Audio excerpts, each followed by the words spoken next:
또 미국 같은 경우는 마약을 하는 사람이 많기 때문에 언제 한 번은 제가 알기로 33발을 맞았는데도 죽진 않고.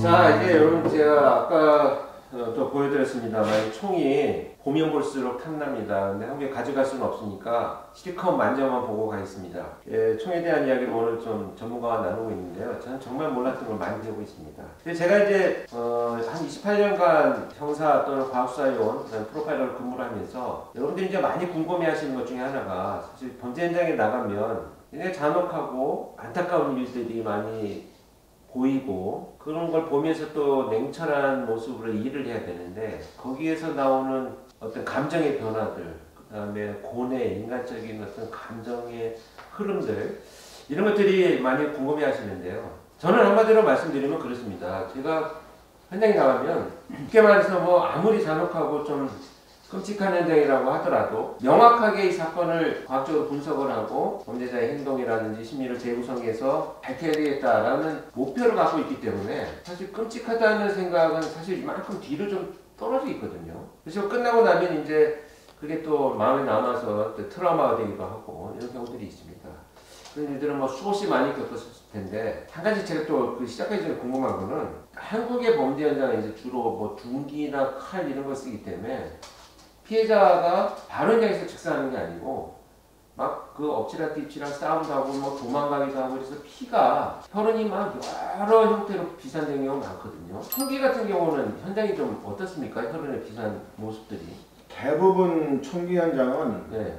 한 방이나 두 방으로 거기 쓰러져서 죽은 사람이 많고. 네. 근데 어떤 경우는 제가 한 번 갔던 현장은 마약을 사러 갔다가 이제 마약상을 속이다가 걸려가지고 이제 총격전이 됐는데 그런 경우에는 이 마약을 사러 갔던 사람이 총을 맞고도 많이 움직였어요. 그리고 마지막에 여기를 맞았는데 이쪽으로 들어가서 이쪽으로 나와서 턱이 없어졌는데 이거는 그렇게 중요 부위가 아니기 때문에 여기를 맞아도 당분간 살아있단 말입니다. 근데 그 친구가 나중에 피가 너무 흘려서 죽긴 했는데 이 사람이 그런 흔적이 있어요. 핏방울에 떠준 게. 그렇죠. 그게 아마 한 100m 정도는 됐잖아요. 그럼 그런 총 관통상을 맞고도 100m 이상을 뭐 이동하고 도주하거나 뭐 이런 그런 경우도 있죠. 그래서 한 번은 다른 그 현장은 아마도 그 경찰하고 총격전 이렇게 러닝 건배들이었는데 아마 3블락 정도 그 현장 길이가 해당한다. 그러면 3블락이면 아마 안 돼도 한 1km 정도. 이야, 사람이 참 어떻게 보면 죽는다는 게 결코 쉬운 일이 아니에요. 굉장히 고통스러웠을 텐데 그런 상태로 이동하는 거거든요. 저는 예전에 그 목에 칼이 꽂힌 채로 거의 동네를 한 2바퀴를 돌았어요. 그러니까 거리상으로 치면 400-500m 정도 되는 거리를 피를 계속 막 분사하면서 야, 근데 어떻게 그렇게 참 이동을 했는지.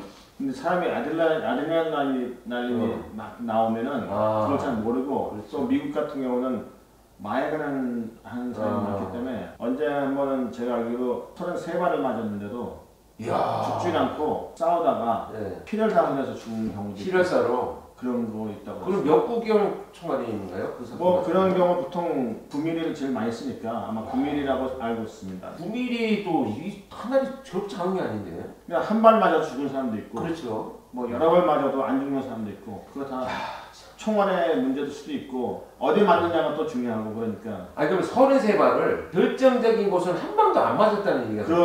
그럴 수가 있는 거죠. 아 이게 웃을 일은 아닌데. 미스테리한 일이 이렇게 일어나네요. 근데 사실 마약을 한 상태에서는 자기가 어디 맞아서 죽은 거를 몰라요. 그러니까 무조건 덤비는 거지. 그러다가 이제 결국 피가 다 빠지면은 그걸 사망하는 거죠. 끔찍하네요. 그렇죠.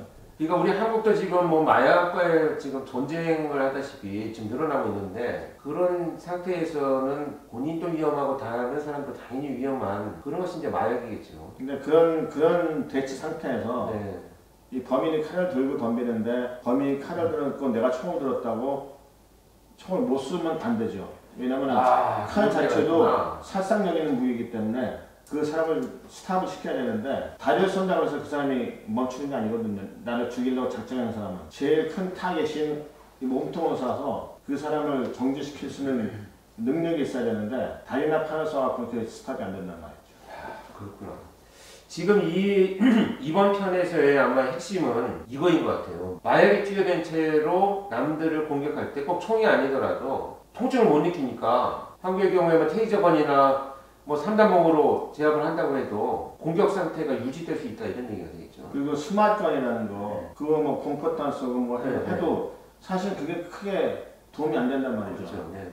우리 같은 경우는 지금 신창 경찰관들한테 우리 그 반자동 권총 17발 달려오는 총에다가 탄창을 5개를 들급해요. 네. 그러면 17발짜리 탄창 5개, 85발에 약실 한 발이면 86발이 되요. 근데 이제 그걸 다 쏘라고 주는 건 아니지만 혹시 있으면 무슨 그 대비해서 그만큼 갖고 있어야 하는 건데 지금 이래서 6발짜리 리볼버에 한 발은 공실이고 2발을 공포탄이고 그렇죠.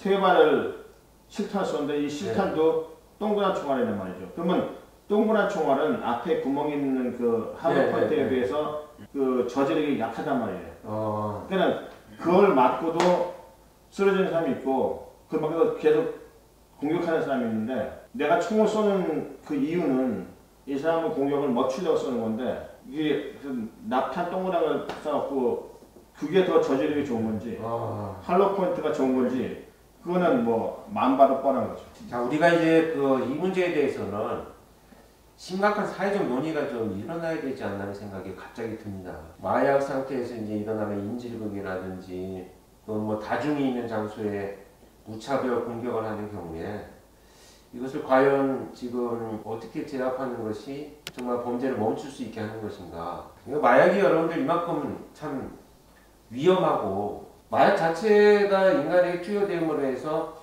모두가 불행해지는 그런 문제를 갖고 있네요. 근데 이제 경찰관이 총기를 쏠 때는 그 경찰관의 심리 상태가 가장 중요하죠. 내가 왜 총을 쏴야 되느냐. 근데 예를 들어서 나나 주위의 사람이 생명 위험이 없어 총을 쏘면 그건 잘못된 거죠. 네. 그렇지만 범인이 쇠망치를 들고 오든지 칼을 들고 오든지 아니면 쇠파이프를 들고 오든지 아니면 죽창을 들고 오든지 그건 전부 다 살상할 수 있는 무기이기 때문에 칼에는 칼, 뭐 몽둥이는 몽둥이 이게 아니고 내가 할 수 있는 가장 좋은 그 방어력 선택을 해야죠. 우리 LASD도 그 사격 지침을 보면은 길지가 않아요. 그래서 만약에 자기 자신이나 주위에 생명 위협이 있는 그런 사건이 있을 때는 총을 쏠 수 있도록 그렇게 지침을 만들었어요. 그래서 그건 개인의 판단이다. 그 현장의 판단을 존중을 해줘야 되고 그 다음에 제 생각에는 리볼버 3발 실탄은 그렇게 효용이 없을 것 같아요. 그렇죠. 그러니까 이제 한국 경찰들도 이제 총기를 바꿀 때가 되지 않았나. 저는 이제 개인적인 생각으로 그렇게 생각이 됩니다. 범죄 변화에 따라서 우리가 특히 마약 같은 범죄들은 놀랬습니다. 33발을 맞고도. 그렇죠. 또 9mm면 진짜 큰 탄인데. 그 군인들이 군대에서 쏘는 탄인데. 그렇죠. 야, 이거 우리 한번 심각하게 생각할 이런 참 중요한 포인트를 짚어주셨습니다. 그 현장의 상황이 어떤가에 대한 이야기를 질문하다가 지금 딴 얘기가 나왔는데 훨씬 더 재밌네요. 그러니까 이제 비산된 혈흔들이 많고 그래서 피가 사실은 현장에 가면 엄청 많거든요. 막 여기저기 벽에도 문제가 있고 뭐 바닥에 있고 근데 총기 같은 경우는 이제 총을 맞고 쓰러지면 흘러나오는 피들이 이제 풀이 되어 있는 경우들이 가장 많은 그런 형태를 보이겠네요. 많은 사건에 가면은 예를 들어서 가슴을 맞았는데 그 데미지 때문에 이제 피가 토하고 죽은 사람. 그렇죠. 그다음에 이제 어떤 경우는 머리를 맞았는데 이게 나가면서 그 굉장히 그 미스티한 안개같이 이렇게 비산현이 그게 있는데 그렇게 비산현이 되면은 특히 그 빠른 물체 때문에 만든 거기 때문에 총기 사건의 가장 기본적이에요. 대표적인 그런 혈흔 패턴이구나. 어찌됐건 마약은 굉장히 호기심에 시작해서 별거 아닌 것처럼 시작되지만 아주 위험한 것이다. 이렇게 우리가 정의하면 될 것 같습니다. 시작하는 순간 다들 그러거든요. 나는 내가 언제든지 멈출 수 있어. 그렇기 때문에 안 멈춘다는 거죠. 제가 다이어트를 해보니까요. 처음에는 살이 안 빠지잖아요. 그러니까 어떤 생각이 드냐면 그냥 내일 할까? 오늘은 운동 안 하고 그냥 내일부터 하면 되지 않을까? 영원히 내일이 오지 않습니다. 자고 나면 오늘이에요. 예, 어쨌든 이제 현장에 대한 이야기를 좀 나눠보고 있는데요. 그럼 현장을 지금까지 뭐 다 일일이 세워보지는 않으셨겠지만 몇 케이스 정도 나가셨다 이렇게 생각하십니까? 얼추 총기만 160건 이상, 그리고 은퇴하고 한 것도 한 10건 정도 되지 않았을까. 그럼 뭐 이제 총기 관련해서 케이스가 한 200건 정도 이렇게 되신다고 할 텐데요. 그러니까 현장만 그렇고. 현장만, 네. 이제 사무실에서 뭐 비교 분석하고 이런 것들 좀 몇천 건 되겠죠. 몇천 건이 되겠죠. 네. 근데 여기 LASD뿐만 아니고 미국 내에서 예를 들면 한 개 경찰국이죠. 디파트먼트에서 총기와 관련된 한 개 경찰국에 몇 명 정도가 근무를 하십니까? 지금 우리 LASD에서는 한 10명 정도 돼요. 네. 이건 LAPD도 아마 비슷한 것 같아요. 아, 그런가? 네. 근데 이제 왜냐면 총기 사건이 네. 많으니까. 근데 이제 다른 데는 거의 많지는 않고 뭐 한 명, 두 명 이 정도 네. 수준이고, 그다음에 아예 없는 데도 있고. 아. 그런 경우는 이제 이런 데서 글렌데일이라든가 네.